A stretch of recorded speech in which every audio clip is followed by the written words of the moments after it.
Prof Nukinyong, it is our honor to have you give a keynote address for this year's IPFA to be held in Singapore at Marina Bay Sands.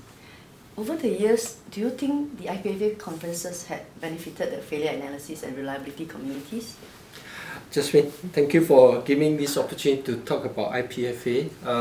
I have a long association with IPFA, starting as a student helper back in 1990 or early 1990, to be a conference chair, general chair in 2001. Wow. Then brought the conference to overseas Taiwan, in Hsinchu in 2004, and being invited to be a keynote speaker today.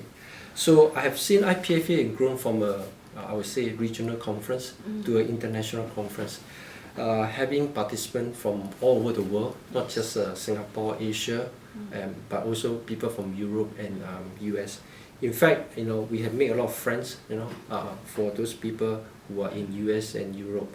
I've seen that IPFA not just benefited locally, or in the Asia Pacific area, but also in general more towards the international, I would say, participant as well right now.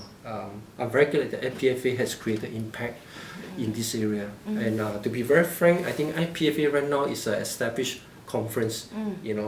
People recognize that focusing on both FA and reliability. And it's one of the premium conference, I would say, right now in Asia, beside RPS in US and STREF in Europe. So I'm very glad that IPFA has, I would say, benefited, the IC industry, both fabrication as well as packaging. So I'm very happy for that. Yeah.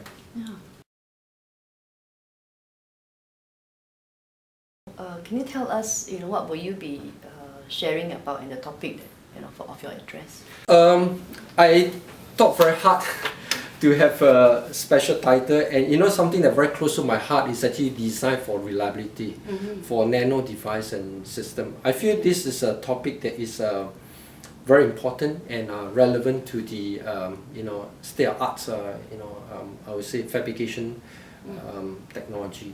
Simply because I think right now, when you look at the devices, they are making by maybe 10 or even very soon 7 nanometer technology, and design has to be an integral part for the whole process right now. And design is not just a circuit design, but also the reliability design. And in fact, making some test structure to facilitate our reliability assessment as well as a failure analysis for the try to study the failure mechanism, failure defects, and even how to link this back to reliability assessment.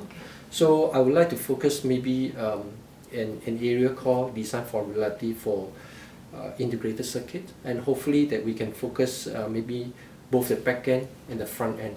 Back end, I can use electromigration as a example, and the front end, perhaps we can even talk about gate oxide, breakdown, and maybe all the subsequent effect. And more importantly, I think today's packaging, our colleagues also face a lot of issue in doing reliability assessment or even failure analysis. So design, I think, also can cover both beyond the back-end process at the package level, like for instance 3D integrated circuit, three-dimensional, as well as true silicon via, that kind of technology. So I hope that maybe some of this sharing will actually further excite FA and reliability community to work together to build in test structure so that they can actually detect early failure, have a better cycle time for bring the product to the market. And I look forward to seeing everyone at IPFA 2016.